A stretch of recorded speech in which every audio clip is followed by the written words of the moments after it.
علیکم ورحمۃ اللہ وبرکاتہ۔ الحمد للہ رب العالمین والصلاة والسلام علی رسولہ الکریم وعلی آلہ وصحبہ اجمعین۔ میرے عزیز و خواتین و حضرات، بچے بچیاں، میرے دوست احباب، جاننے والے نہ جاننے والے، اللہ تعالیٰ کی طرف سے ہم پر بڑا احسان ہوا ہے۔ اللہ تعالیٰ نے ہفتے میں 7 دنوں میں ایک دن بابرکت بنایا، وہ جمعہ کا ہے۔ اللہ تعالیٰ نے قوم یہود سے کہا کہ میرے علم میں ایک دن ہے بہت برکت والا، وہ تم ڈھونڈو اور چن لو۔ تو انہوں نے خطا کھائی اور ہفتے کا دن چن لیا۔ ہفتے کو یہودی عبادت کرتے ہیں، کام نہیں کرتے۔ پھر اللہ تعالیٰ نے عیسیٰ علیہ السلام کی قوم سے کہا کہ ایک دن میرے بارگاہ میں بہت بابرکت ہے، دعائیں قبول ہوتی ہیں، اسے تم ڈھونڈو۔ ان پہ چھوڑا تو انہوں نے اتوار چن لیا۔ لیکن جب ہماری باری آئی تو اللہ نے ہمیں نہیں کہا کہ ڈھونڈو۔ اللہ نے اپنے محبوب کی محبت میں جناب رسول اللہ صلی اللہ تعالیٰ علیہ وسلم کی توفیل، اللہ تعالیٰ نے ہمیں خود بتا دیا کہ وہ جمعہ کی رات ہے اور جمعہ کا دن ہے۔ یہ سب سے بہترین دن ہے جمعہ کا، اور پورے سال کے لحاظ سے جمعہ کی رات سب سے بہترین رات ہے۔ خصوصی طور پر پھر شب قدر سب سے اعلیٰ ہو جاتی ہے، لیلۃ القدر سب سے اعلیٰ ہو جاتی ہے۔ تو وہ 21، 23، 25، 27، 29 کی راتوں میں کوئی ایک رات ہوتی ہے، تو وہ اللہ تعالیٰ نے بہت ہی بابرکت بنائی۔ اللہ ہمیں نصیب فرمائے۔ تو جمعہ کا دن اللہ تعالیٰ نے پسند فرمایا۔ اس میں ایک گھڑی دعا کی قبولیت کی ہے، وہ چھپی ہوئی ہے۔ اس گھڑی میں جس خوش نصیب کو ہاتھ اٹھانے کی دولت مل جائے، وہ دعا فوراً قبول ہوتی ہے، وہ سیدھی عرشوں پر جاتی ہے۔ علماء نے اس میں تحقیق کی، ہر ایک نے اپنے اپنے خیال کے مطابق۔ بعضوں کے نزدیک جب امام خطبے کے لیے ممبر پہ آتا ہے تو وہ دعا کی قبولیت کا وقت ہے۔ بعضوں کے نزدیک جب 2 خطبوں کے درمیان بیٹھتا ہے تو وہ وقت دعا کی قبولیت کا ہے۔ اور بعضوں کے نزدیک عصر سے مغرب کے درمیان کوئی بھی گھڑی اللہ کی بارگاہ میں دعا کی قبولیت کی ہوتی ہے۔ تو جمعہ کی نماز کو اللہ کے نبی نے بہت اہم قرار دیا، اور ارشاد میں بڑے دکھ کے ساتھ یہ حدیث بیان کر رہا ہوں۔ میرے نبی نے فرمایا جو 3 جمعے مسلسل چھوڑ دیتا ہے وہ میری ملت سے خارج ہو جاتا ہے، میری امت سے خارج ہو جاتا ہے۔ تو میں اپیل کروں گا ان بہن بھائیوں سے جو نماز میں سستی کرتے ہیں، کم از کم جمعہ ضرور پڑھ لیا کریں۔ عورتوں پہ جمعہ فرض نہیں ہے، مردوں پہ فرض ہے۔ تو میں کہا کرتا ہوں جو دوست ملتے ہیں جی نماز نہیں پڑھی جاتی، تو میں ان سے کہتا ہوں ایک نماز 5 میں سے طے کر لو اور ایک جمعہ طے کر دو، 2 نمازیں شروع کر دو۔ جس نے بھی اس پہ عمل کیا وہ 5 وقت کا نمازی بن گیا۔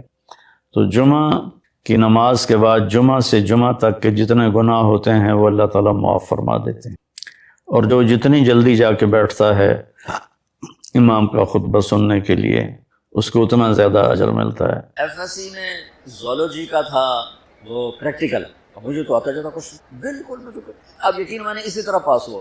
تو جمعے کا دن، اس دن میں نے بڑے اہتمام سے جمعہ پڑھا۔ جمعے میں ایک گھڑی ایسی ہے کہ جو دعا مانگو قبول ہو جاتی ہے۔ جمعے کے دن 24 گھنٹوں میں ایک گھڑی ایسی آتی ہے جو دعا آپ مانگو گے تھک جائے۔ تو اس دن مجھے لگتا ہے کہ اسی گھڑی میں میری دعا اوپر گئی۔ تو میں گیا مسجد بڑے اہتمام سے، نہا دھوتے، کپڑے بٹاتے، جو پڑھ کے بیٹھ گیا، یا اللہ مجھے تو کچھ نہیں آتا، میں ابھی جا کے سو جاؤں گا تو مجھے خواب میں سارا دکھا دینا کیا کیا آنے والا۔ وہ ہو سکتا ہے وہی گھڑی قبولیت کی تھی۔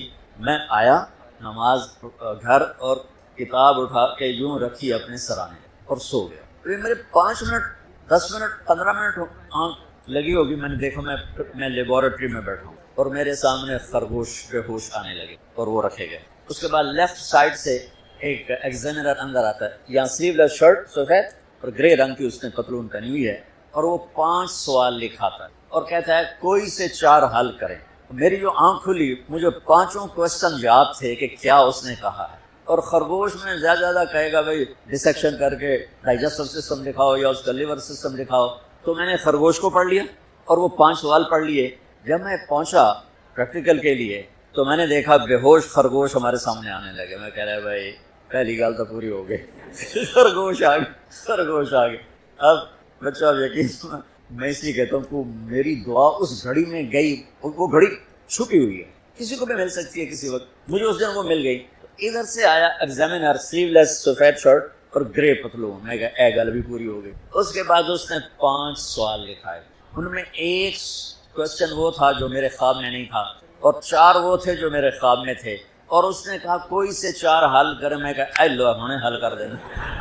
میں یاد کر کے آیا بیٹھا تھا سارا، تو میں تو جب امتحان قریب ہوتا تھا نمازیں شروع کر دیتا تھا، اللہ کے ساتھ بھی 2 نمبریوں میں قربان جاؤں، اللہ اس 2 نمبری کو بھی مان لیتا۔ سروے دی دعا قبول کرو، پاس کر دو، فیل نہ کرو، پاس کر دو۔ عظمتیں، بڑائی، طاقت، دبدبہ، روب، شہنشاہی صرف اللہ کی۔ ہمارے بر صغیر میں اتنی جہالت ہے کہ خون کے آنسو آنکھیں روتی ہیں۔ انسانوں سے مانگ رہے ہیں، اولیاء کرام جو دنیا سے چلے گئے، بزرگان دین، ائمہ کرام جو دنیا سے چلے گئے، ان سے مانگ رہے ہیں۔ آج کل کے جو بناوٹی پیر تو زیادہ ہیں، ان سے مانگ رہے ہیں، ان کو انداتا سمجھتے ہیں۔ اللہ تعالیٰ فرماتا ہے تم سارے مانگنے والے ہو اور میں دینے والا ہوں، مجھ سے مانگو میں دوں گا، وہ کسی اور سے نہ مانگو۔ ایک دفعہ ہارون رشید بیت اللہ کا طواف کر رہا تھا، اور دنیا کا سب سے بڑا بادشاہ تھا، اور اس نے ایسے ہاتھ اٹھائے ہوئے تھے اوپر آسمان کی طرف اور اللہ سے دعا کر رہا تھا۔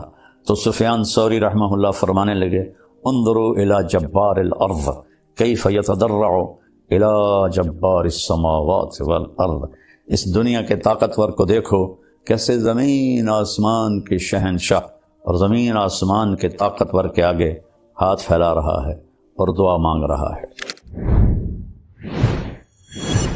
وہ کریں جو اللہ کہتا ہے، وہ نہ کریں جو لوگ کہتے ہیں یا میں کہتا ہوں، کہ کائنات اللہ کے قبضے میں ہے۔ قرآن یہ ذہن بناتا ہے کہ للہ ملک السماوات والارض وما فیہن، زمین، آسمان اور جو کچھ اس کے اندر ہے نا، وہ اللہ کا ہے۔ میرے نبی صبح ایک دعا مانگتے تھے روزانہ، اصبحنا واصبح الملک للہ، صبح ہوئی اور سارے ملک نے صبح کی، والکبریاء والعظمت للہ، عظمتیں، بڑائی، طاقت، دبدبہ، روب، شہنشاہی صرف اللہ کی۔ الخلق والامر واللیل والنہار وما سکن فیہما للہ وحدہ، ساری مخلوق، ساری طاقت، ہر موسم کے دن، ہر موسم کی راتیں، اور جو کچھ ان کے درمیان ہے سب اللہ کا ہے، للہ وحدہ، سب اللہ کا ہے، کسی کا نہیں ہے۔ ما یملکون من قطمیر، سبحان اللہ۔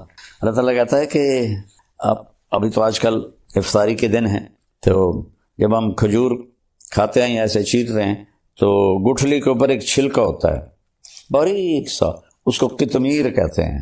تو ساری مخلوق اللہ کے سوا اس قطمیر کے بھی مالک نہیں، اس کھجور کے چھلکے کی۔ تو کسی کی زندگی موت کے مالک، کسی کی عزت ذلت کے مالک، کسی کے رزق دینے نہ دینے کے مالک، یہ کیسے ہو سکتے ہیں؟ انسان اللہ کے سامنے جھکا ہوا ہو، اسی کے آگے ہاتھ پھیلا رہا ہو۔ لیکن جب ہم اللہ سے مانگتے ہیں تو کھل کے سب کے سامنے سے ہاتھ اٹھا کے مانگ رہے ہوتے ہیں، اور دیکھنے والا بھی آپ کے اس کے دل میں آپ کی عزت بڑھتی ہے۔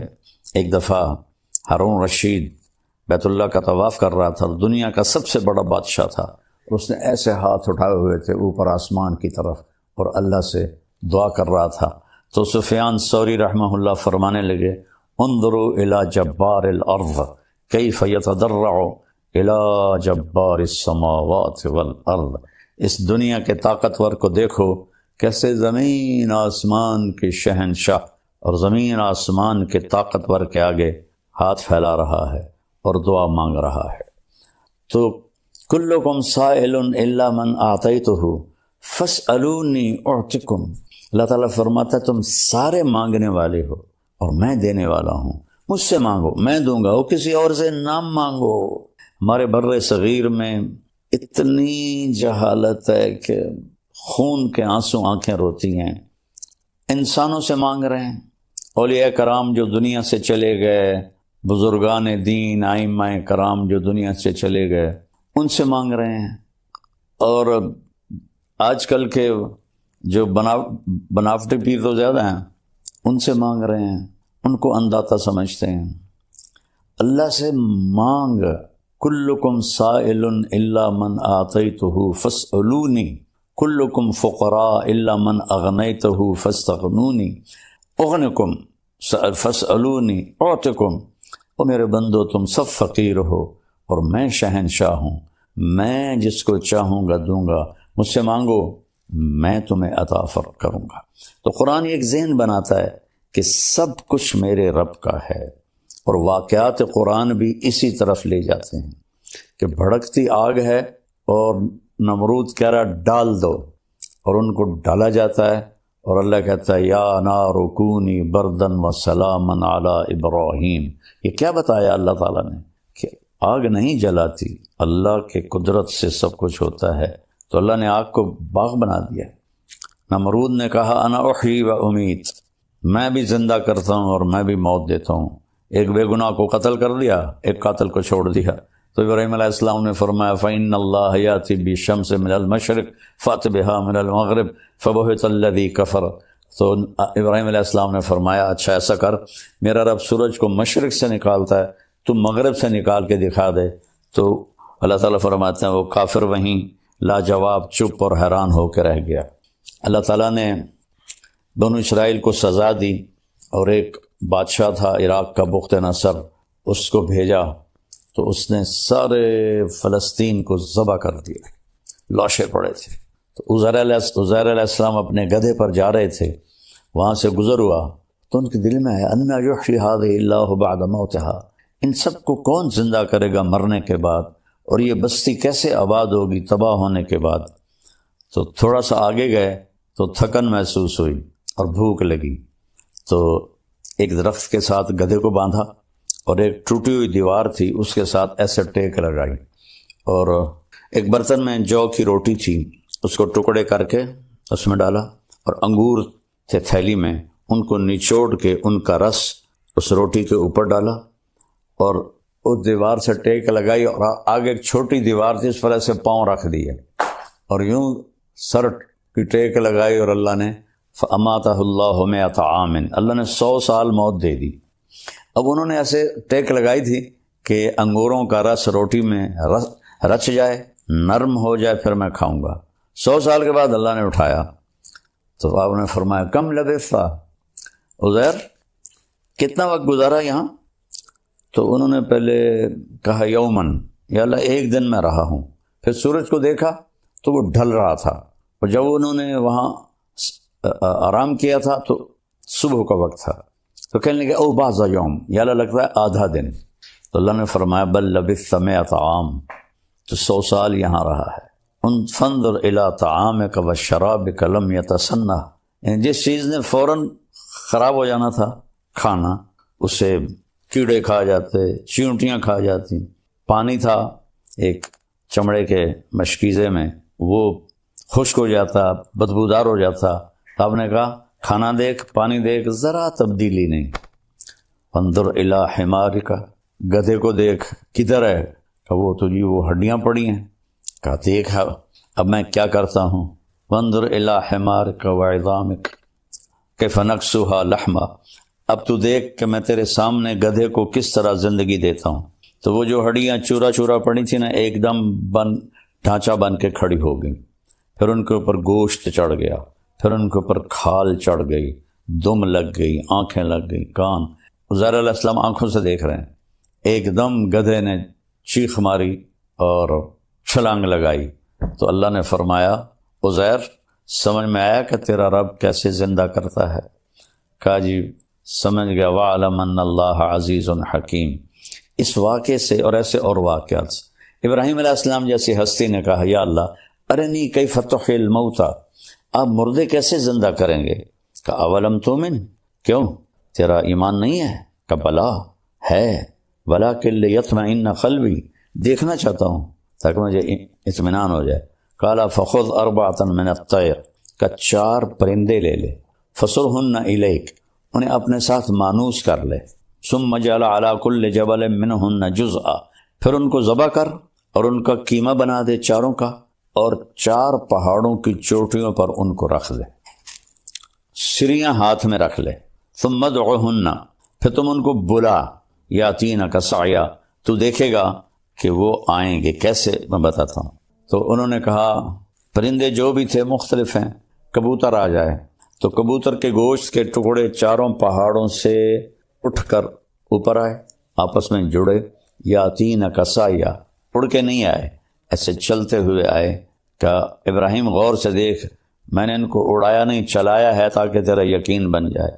مور آ جائے تو مور کے گوشت کے ٹکڑے چاروں طرف سے اٹھے، اور بغیر گردن کے وہ چلتے ہوئے آ رہے ہیں، اور وہ گردن لگاتے تو گردن جڑ جاتی، وہ زندہ ہو جاتا۔ پھر تیسرے کو بلایا، پھر چوتھے کو بلایا، چاروں کے گوشت آپس میں مل کر بغیر سر کے چلتے ہوئے آتے، اور ابراہیم علیہ السلام ایسے سر لگاتے، وہ جڑ جاتا اور وہ زندہ ہو جاتے۔ تو ان واقعات کے پیچھے ذہن کیا ہے؟ سب کچھ اللہ کا ہے، اور سب کچھ اللہ کے ہاتھ میں ہے، سب کچھ اللہ کا ہے، سب کچھ اللہ کے ہاتھ میں ہے۔ لہذا وَإِذَا سَأَلْتَ فَاسْأَلِ اللَّهَ وَإِذَا اسْتَعَنْتَ فَاسْتَعِنْ بِاللَّهِ۔ میرے بھائی بہنوں، ہاتھ جوڑتا ہوں، جس کو اللہ نے پیدا کیا، جس کو اللہ نے زندگی دی، جس کو اللہ نے موت دی، اللہ کی قسم وہ نہ ہمیں کوئی نفع دے سکتا ہے نہ نقصان دے سکتا ہے۔ اللہ ہی ہے النافع الضار، المانع النور، الہادی البدیع، الباقی الوارث، الرشید الصبور جل جلالہ۔ ساری ایمانی، ساری صفات کا مالک اللہ تعالیٰ ہے، جو پیدا ہوتا ہے، جو زندگی گزارتا ہے، جو موت کا پیالہ پیتا ہے، جو قبر میں چلا جاتا ہے۔ وہ آپ کے نفع نقصان کا مالک نہیں ہے، نفع نقصان کا مالک اللہ ہے، نفع نقصان کا مالک اللہ ہے، مشکل کشا اللہ ہے، حاجت روا اللہ ہے۔ اللہ کے واسطے علماء سے کہتا ہوں، لوگوں کو اللہ سے جوڑو، اللہ سے جوڑو، اللہ سے جوڑو۔ اللہ ہے جو زندہ ہے، موت سے پاک ہے، بیوی بچوں سے پاک ہے، بھوک پیاس سے پاک ہے، نیند آرام سے پاک ہے، تھکن سے پاک ہے، غفلت سے پاک ہے۔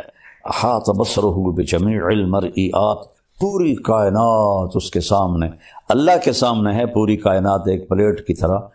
کسی پیر فقیر بزرگ امام کے سامنے نہیں ہے، نبی کے سامنے نہیں ہے، تو بعد والوں کے سامنے کیسے ہو؟ اللہ کے واسطے میری بات دیوار پہ مار دو، قرآن پڑھ لو، اللہ کے واسطے قرآن پڑھ لو۔ قرآن پڑھو گے تو تمہارے سامنے کھل کے بات آئے گی کہ اللہ کیا کہہ رہا ہے، اور اللہ کیا فرما رہا ہے، اور کیا سمجھا رہا ہے۔ لا یملکون لانفسہم ضرا ولا نفعا ولا موتا ولا حیاتا ولا نشورا۔ اللہ تعالیٰ مخلوق صرف بت نہیں، ساری مخلوق، وہم یخلقون، جو بھی پیدا کیا گیا ہے، نہ موت کا مالک، نہ زندگی کا مالک، نہ موت کے بعد اٹھنے کا مالک، نہ نفع کا مالک، نہ نقصان کا مالک۔ 5 چیزوں کی نفی کی ہے۔ نفع کا مالک اللہ، نقصان دینے والا اللہ، زندگی کا مالک اللہ، موت کا مالک اللہ، موت سے اٹھانے کی طاقت اللہ، باقی سب مخلوق ہیں۔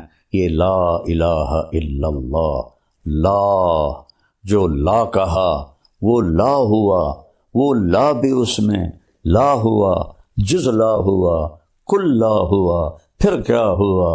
اللہ ہوا، اللہ ہوا، اللہ نور السماوات والارض۔ یہ لا الہ الا اللہ جیسے قرآن نے بیان کیا ہے، ویسے سیکھو لا الہ الا اللہ۔ ایسا نہ ہو کہ ہم انہی چیزوں میں الجھ کے مریں تو پھر شرمندگی کا سامنا کرنا پڑے۔ اپنے اللہ کو پہچانو، شارک سے زیادہ قریب ہے، دل سے پکارو سنتا ہے، زور سے پکارو سنتا ہے، جس زبان میں پکارو سنتا ہے، چیونٹی پکارے سنتا ہے، مچھلی پکارے سنتا ہے، سانپ پکارے سنتا ہے، بھیڑیا پکارے سنتا ہے، پتنگا پکارے سنتا ہے، مکھی پکارے سنتا ہے، انسان پکارے سنتا ہے، گونگا پکارے سنتا ہے۔ ہر ایک کی سننے والا صرف اللہ ہے، اور وہی مدد کو آتا ہے۔ ان ینصرکم اللہ فلا غالب لکم، میں مدد کروں تو تم پہ کوئی غالب نہیں آ سکتا۔ میرے بھائی بہنوں، کلمہ سیکھو اللہ کے واسطے، کلمہ سیکھو۔